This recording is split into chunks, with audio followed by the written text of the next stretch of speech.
Pole test મતલબ કે physical પરીક્ષા પણ લેવાઈ જાય છે, લેખિત લેવાઈ જાય છે, મેરિટ યાદી તૈયાર થઈ ગઈ, ડોક્યુમેન્ટ વેરિફિકેશન થઈ ગયા, મેડિકલ થઈ ગયું, 5 દિવસમાં ઓર્ડર હાથમાં આવશે, પણ એ ન થયું અને આખરે આ જેટકોમાંથી આખી પરીક્ષા રદ થઈ ગઈ। ફરીથી આપણે જણાવ્યું 28, 29 poll test, physical test, poll test મતલબ ફિઝિકલ ટેસ્ટ। વિદ્યાર્થીઓ સાથે જયંતિ જોડાઈ ગયા। Jayanti, over to you. જબરજસ્ત વિરોધ થઈ રહ્યો છે, પણ જે ઝી 24 કલાક જાણકારી આપી રહ્યું છે 28, 29 પોલ ટેસ્ટ, ફિઝિકલ ટેસ્ટ લેવાશે અને પછી જે તારીખ સામે આવી રહી છે એમાં લેખિત પણ લેવાશે। આઈ થિંક 7મી જાન્યુઆરી છે, ત્યાં પરીક્ષા લેખિત પણ લેવાશે। જયંતિ, શું કહી રહ્યા છે વિદ્યાર્થીઓ? કોન્ટ્રાક્ટ ઉપર એ લોકોને લેવા માંગે છે।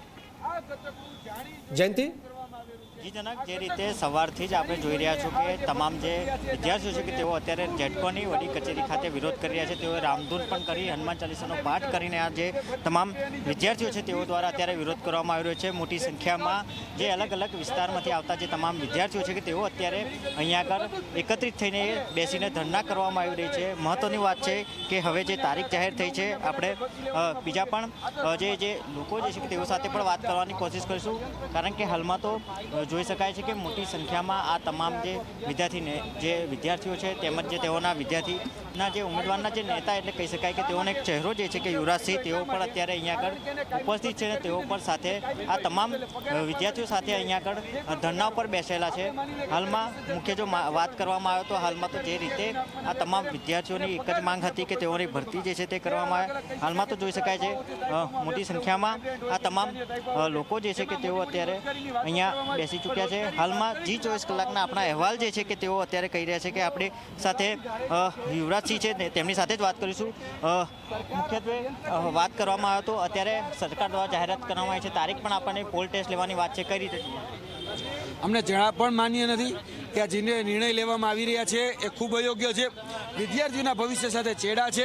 જે વિદ્યાર્થીઓએ સંપૂર્ણ રીતે તમામ જે પરીક્ષાઓ છે એ પારદર્શિતાપૂર્વક, પ્રમાણિકતાથી અને ઈમાનદારીથી પાસ કરેલી છે, તો આ પ્રમાણિકતાથી ઈમાનદારીએ જે ઉમેદવારોએ પરીક્ષા પાસ કરી છે એ લોકોને નિમણૂક પત્ર આપવા જોઈએ, એ લોકોને ફરી આ પરીક્ષાની તારીખ ન આપવી જોઈએ। એટલે સરકારને એવું જણાતું હોય, અમે ઝી ટીવીના પ્રતિષ્ઠિત માધ્યમથી કહીએ છીએ, સરકારને જો એવું લાગતું હોય કે આમાં પોલ ટેસ્ટમાં ક્યાંક ક્ષતિ થઈ છે, તમે વિદ્યાર્થીઓથી બાંયધરી આપીએ છીએ આ 1224 ઉમેદવારો એ ફરીથી પોલ ટેસ્ટ આપશે, પણ 1224 એની વાંહે કદાચ બધા જ વિદ્યાર્થીઓ ફરીથી પોલ ટેસ્ટ નહીં આપે અને જેમાં એ ફેલ થશે તો ચોક્કસપણે અમે નોકરી પણ જતી કરીશું। પણ આમાં ફિઝિકલ પરીક્ષા એટલે કે જે પોલ ટેસ્ટ છે એ જ ફરીથી લેવાવો જોઈએ, લેખિત પરીક્ષા અમે કોઈ પણ સંજોગોમાં નહીં આપીએ।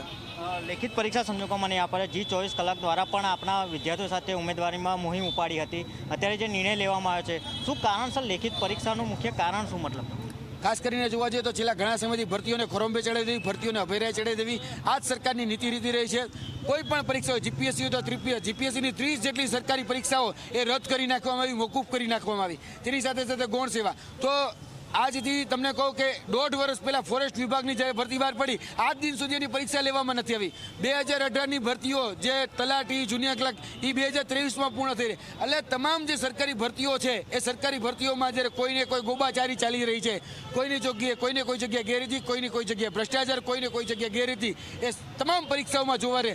એક સારી રીતે પરીક્ષા આ જે વર્તમાન જે સત્તા પક્ષે લઈ નથી શક્યો અને વર્તમાન સત્તા પક્ષે એને કોઈને કોઈ અધિકારીઓની ભૂલને મારા જે સામાન્ય જે નિર્દોષ વિદ્યાર્થીઓ જે ભોગવી રહ્યા છે એ અધિકારીઓ જે HR અમે જેની સાથે વાત કરીને આવ્યા HR મેનેજર, એ એવું કહી રહ્યા છે કે મારા અધિકારીઓની ભૂલ હતી, જે તે જગ્યાએ જે તે સર્કલમાં જે પરીક્ષા લેવાની તેના સ્થાનિક એ અધિકારીઓની ભૂલ હતી, તો એ સ્વીકારે છે કે અધિકારીઓની ભૂલ હતી તો અધિકારીઓને સસ્પેન્ડ કરો, અધિકારીઓને રદબદલ કરો। શા માટે ભાઈ વિદ્યાર્થીઓને ભોગવવાનો વારો આવે છે? એટલે અધિકારીઓ જે ભૂલ છે એનો ડામ વિદ્યાર્થીઓને શા માટે?